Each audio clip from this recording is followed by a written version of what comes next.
You know who I am? Anything you say. Anything you say. It's official.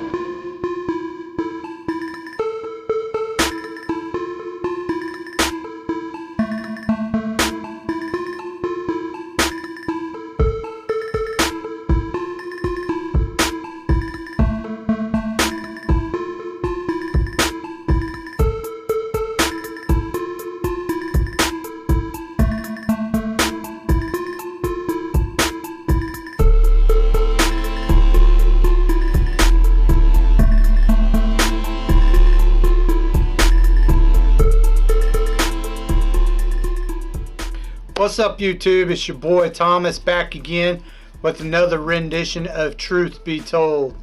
Now, nothing too major was going on in the news this past week as far as political wise or whatever, blah blah blah. Apparently the retarded January 6th committee or whatever, they're going to try charging Trump with a couple of charges, which is baloney, but whatever. Let them try. I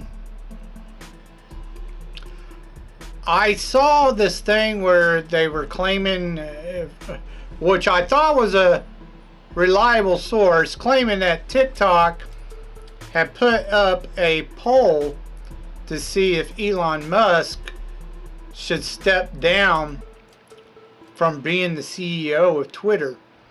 And then I later saw another one that said it was actually Elon who put up the poll on Twitter, and the reason why he did it was to advocate for someone to come and run the company for him so he could go on to do other projects. And that may be true. I don't know. Like I said, I'm getting conflicted reports from different sources, so I don't know which one's actually true or which one's actually was the deal. It sounds to me more like it would be something that Elon would do so he could get out of running Twitter and have someone else run it for him. He'll still own it and oversee everything, but he's going to want to put somebody in there that he trusts to run it. Anyways, moving on. Now, before I start talking about what I really want to talk about this week, I kind of have to give you some back info about how I feel about this.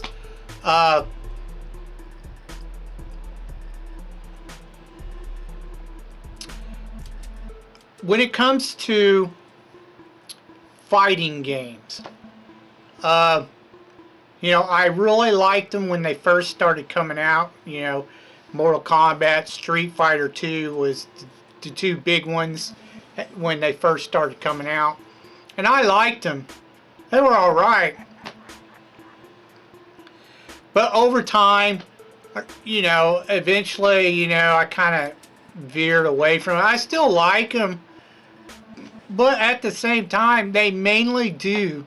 They get really repetitious. They did get repetitious with all these fighting games started coming out, and it was literally the same thing over and over again. You know, basically the storyline is always, you know, a group of people has got to enter a tournament, and they got to defeat the main boss, and then come to find out it's not the main boss. He's actually just a patsy for the evildoer who's actually running the whole show, and you gotta defeat them. And it's literally over and over. That's what fighting games are. All of them. They're all like that. Even the newer ones, the new Mortal Kombats, they're all like that. Now, some of them got a little more inventive, like the Mortal Kombats, where they'd mix in some story, cinematic story, with whichever fighter you're going with. Every fighter always has their own little ending if you win with that fighter. So none of the endings actually really matter because they're all different. Now, there was a couple of times where I actually really enjoyed a couple of fighting games because they did more with it than just fighting. Like they added some RPG elements. One of the Mortal Kombats actually had quests on there. And you learned fighting from your quest. And you had to collect items and stuff, and you can unlock secrets and crap in this graveyard if you got so many colored coins and shit. I liked those Mortal Kombats. But they only did like a couple of them, and then they just threw that shit away. And I was like, fuck you, man. That shit was awesome. Y'all should have stuck with that shit. Because you got to learn about all the realms, different realms in Mortal Kombat. It was pretty cool. Now there was another game called Soul Calibur, and they did something similar too, where you got to create your own fighter, and kind of like an RPG thing. You had to defend certain areas and shit. It became like a strategic RPG type mode in the game where it wasn't just fighting, and that was cool too. I liked that a lot as well. But Soul Calibur did the same thing. They threw it away, said fuck it, we're going to go back to the old original boring tower climb shit, you know, tournament mode crap. And I was just like, okay, whatever. Anyways, like I said, they're still enjoyable, but it's literally I hardly play them anymore just because it's repetitive. It's the same shit over and over again. I don't care what kind of fighting game it is. It's always the same, except for a couple exceptions where they add something else to the game, the RPG elements. So I just got done playing the old ass fighting game called DarkStalkers, which came out in PS1 a long time ago. Now there's 3 of them in the series. And they're all pretty much the same. You have a couple, you know, 2 or 3 characters that's added on later on. But it's pretty much the same characters throughout the series. Each one has different power-ups and shit like that. Power moves or whatever. Now, another thing about fighting games that really irritate me is they make some of the fighting moves to do their power moves incredibly difficult to pull off, like the whole 360 thing, you know, and then you got to go like left, right, up, down, all around, back to left, right, you know, and I'm just like, come on, that's so fucking dumb. Why do you make them all super hard to perform? It's just dumb. Stop it. Now, DarkStalkers don't have any real finishing moves. They just got some, you get to power up a bar and you pull off like this power move or whatever on your opponent, which is fine.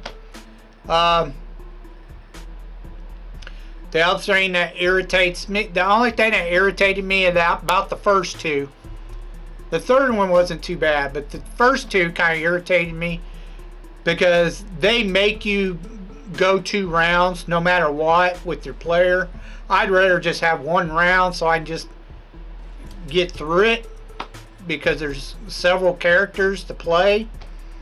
But with 2 rounds, they drag it out. Because, like, the AI will win one, then you'll win one, and you may not win the other, the AI will win it, you know, it's just, so you have to start the fighting over again. It's just 1 round, that's all I want, you know. If the AI wins, great, and do it again, but if I win, I don't have to, like, try to beat them twice in a row. It's just dumb. And that always irritates me, especially when you get to the boss and they tell you, oh, this difficulty level is very easy, but then the AI's doing shit you can't do. You know, especially not that fast. you know, and it's still doing it. So that kind of irritated me. Now with the newer fighting games, I don't play online with any of them. It's not that I don't mind playing games with other people across the world or whatever, but there's people on these fighting games, especially Mortal Kombat and like the Injustice game. They will play that shit for hours and hours and hours until they've got them characters down pat. So they're kicking your ass as soon as you get on there, and it's just like, I can't learn anything because they've already been playing for hours on end, you know, so they know all the how to do it all, you know. So that's why I don't play online. I hate PvP, player versus player. I hate it because you got people like that and just play them games like non-stop to where they can beat anybody. So it's dumb. But anyways, DarkStalkers, not bad fighting game. Like I said, the third one's not really the best one. Even though it still has, you have to do the 2 rounds. It's the best one out of the bunch. Definitely check it out if you like fighting games. The first 2 are just, yeah, they're alright, but it's the third one that I like the most. Moving on. I give it a thumbs up and a thumbs down. DarkStalkers wasn't a bad fighting game. It's still, you know, 2-dimensional, that kind of, it wasn't 3D. So it wasn't bad. Wouldn't mind seeing an updated version, you know, like today, like the new Mortal Kombat, but we'll see. Next thing I want to talk about, I just got done watching this last Amazing Race, the American version. I think we're on 34, 35, season 34, 35, I'm not really sure. But I don't know, it just, for some reason I'm watching the show and I'm like, this doesn't feel like Amazing Race anymore. What's going on? I mean, it just felt off. I don't know why, but this season felt really off. It was kind of boring. I didn't really care for it all that much. And I like Amazing Race. I love this show. But this season just didn't feel right for some reason. It was off. I didn't like most of the teams at all. I usually like 1 or 2 teams really, I mean really like. I didn't really care for any of the teams this year, or this season. The only one I actually really liked that made it to the final 3 was the twins. The girls who didn't know they had a twin sister until just recently. You know, I was kind of rooting for them because they were really trying to bust ass to get it done. Everybody else it seemed like they could do it way better than they could, but they stuck in there, you know, and I was just rooting for them. I absolutely hated the team that won. The girl, Claire, or whatever, she was very, I don't know, she was really standoffish to me. Something was wrong with her. As far, you know, when you just got that vibe or feeling that someone rubs you wrong when you meet them, like there's something wrong with that person. You're not quite sure what it is. That's the way that's the vibe she gave off. Something was wrong, like she was really fake. I don't know. I could be wrong. I don't know. I just didn't like her for that reason. She put off that kind of vibe. And he was just like, yeah, okay, whatever, you know, like he really didn't care, the guy she was with. It was just, I don't know. I didn't like it. This season sucked. I didn't care for it. Hopefully they get better opponents next season, because I really like the show. I don't want to see it go to shit because of terrible contestants. That the whoever's picking these contestants needs to do better, because this season sucked. Alright, let's get on to your B-movie reviews.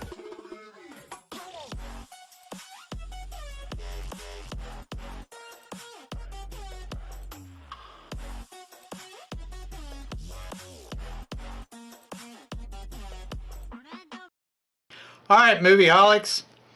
This week is Sci-Fi Week.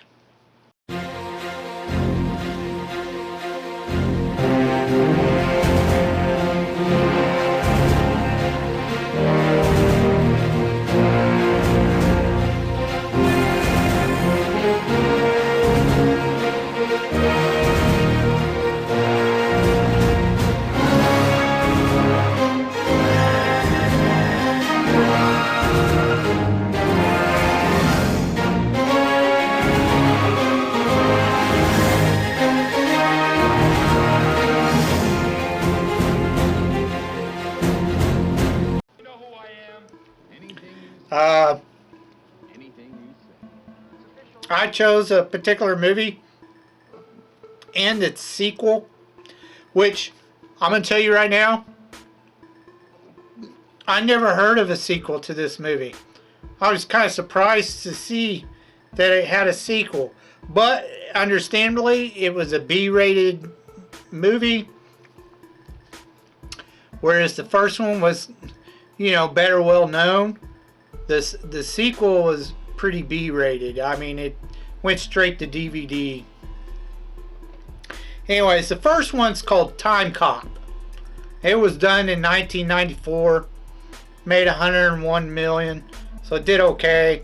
Had Van Damme and Maya Sara as your leads in it.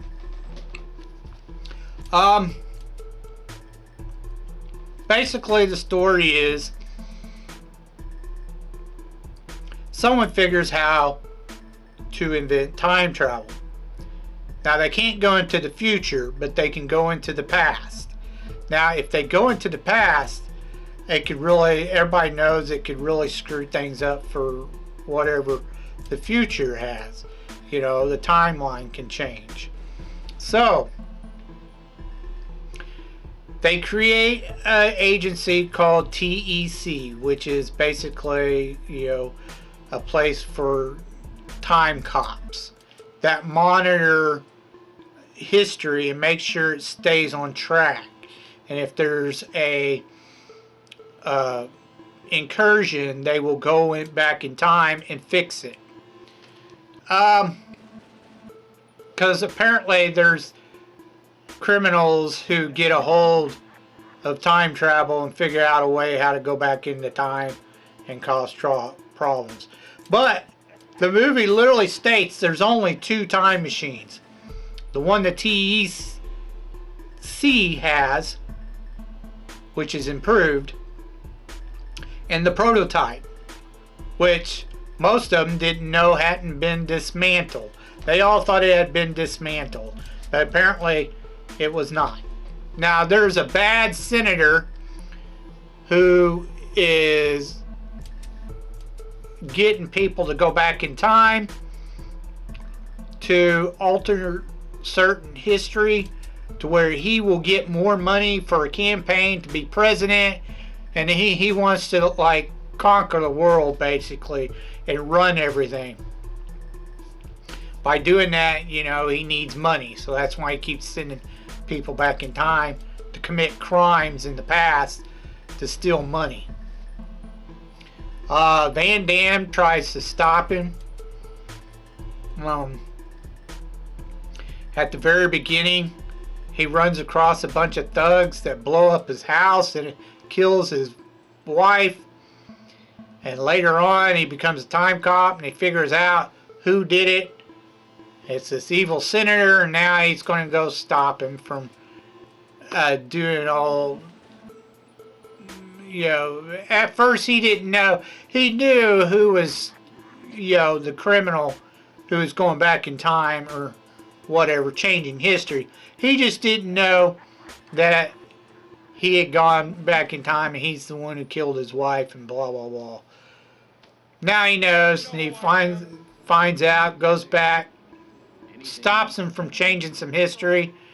The guy turns around and goes to kill him and his wife when they're young, which is what happened the first time. They didn't kill him, but they killed his wife.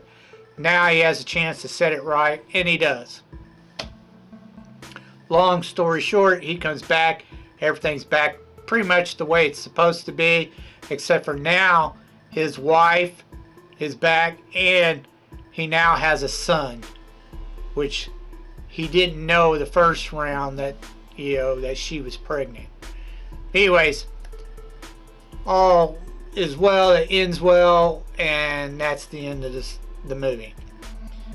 Now the thing is you think at the end of the movie they would go and collect the prototype, but I don't know what happens after that. It doesn't explain. However,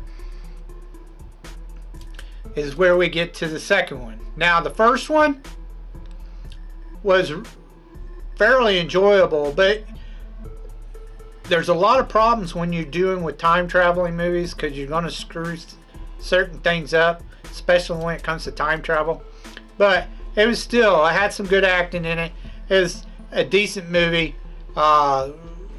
Pretty cool concept at the time, you know, so I give it 2 thumbs up. Great movie, check it out for sci-fi action adventure. Now the sequel is supposed to happen like 20 years later. It was done 2003. Like I said, I didn't know they did a sequel. This is the first time I ever watched it. It was called The Berlin Decision. It starred Jason Scott Lee. Everybody knows he did the Bruce Lee story movie. And Mary Page Keller. They were the leads on there. Now the acting was decent. They were all fairly decent actors. Jason Lee, you know, he's okay, but I wouldn't consider him the greatest of actors. He's alright. He's passable. Let me put it that way. Plus the bad guy is, was it Ian Thompson? I can't think of his. He's from Cobra Kai. You know, from the Karate Kid movies and shit. He's in this as the bad guy. Now, the story in this one, you have Jason Lee, who is a serious workaholic. He's constantly wanting to go back and fix things. He don't care, you know, if it's personal or not. If you're trying to change history, he's going to stop you. You know, he's all about keeping the timeline the way it's supposed to be, regardless if it was bad or a good event. Basically, the story is he runs across this guy named Miller, which was a student of his father. His father was a professor who spoke on time travel. Now, his father gets killed when he's really young. You know who I am. Apparently, they never found out who did it.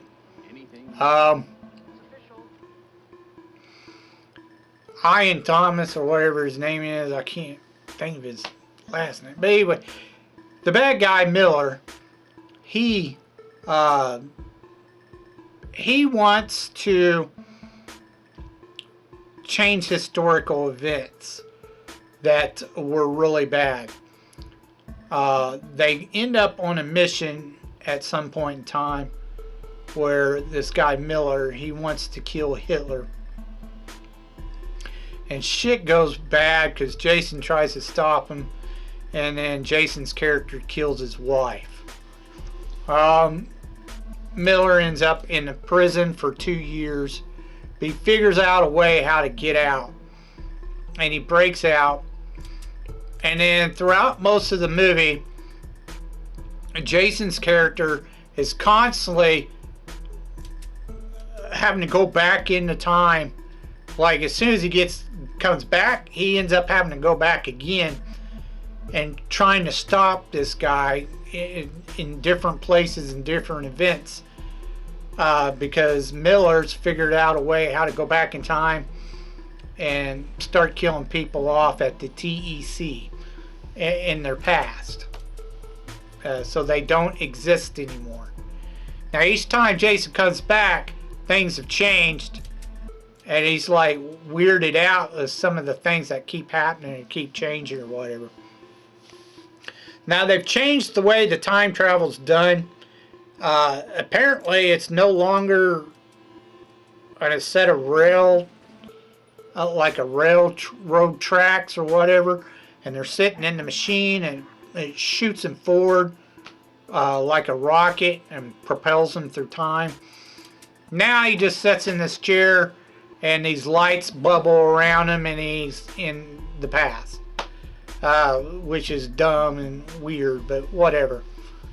Anyways, he's bouncing through time trying to stop Miller, because Miller starts going after him, like trying to kill his parents. So he's going through different, not parents, but from his bloodline when it first showed up in America.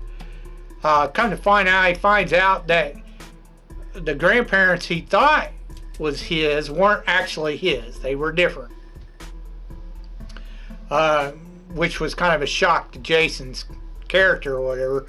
But he keeps protecting him. He does it like 3 or 4 times until Miller shoots him, and then he ends up back in the future again, where he gets patched up, and again he's sent right back into time. But this time he knows that Miller went after him when it was him who killed, or Miller that killed his father. So it goes back to the time when his father gets killed. He's not able to prevent his father's death. And now wait for it, which makes no sense. He's not able to prevent his father's death. And the young Miller sees the older Miller kill him in this bathroom or whatever. The boy never saw it. He was a boy and he was in a stall behind a closed door. He never saw who killed his father, but he heard him. So he remembers the words. Anyways, there's this big fight scene with Jason and Miller. He nearly kills him. Everybody's watching. And he stops and he tells the young Miller, you can stop this, you can prevent this from happening. Which the young Miller just kind of nods his head like, yeah, okay. And it doesn't happen. He stops Miller from committing the crimes. So if he stops Miller from committing the crimes, when he goes back to the future, his father's still dead, which makes no sense. Because it was Miller who killed him. And if he stopped Miller from going back into time, killing people, then why is his father still dead? See, there's some inconsistencies with this movie. And that's not the only one. There's a few others, if you can catch them. That's why it's really tricky when you write about time travel. You got to be really careful because you're not going to get it right most of the time. You'll see inconsistencies in several time traveling movies. This was just one of them. Now the first one was done alright, but this one had a lot of flaws in it. It was okay for a B movie. You didn't have really bad acting in it. I mean, other than Jason, you know, he's passable. Everybody else was okay. They're not the best of actors, but they're not the worst either.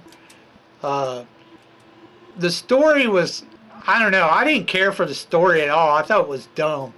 Some people liked it, some others don't. I didn't like it. I thought the story was dumb.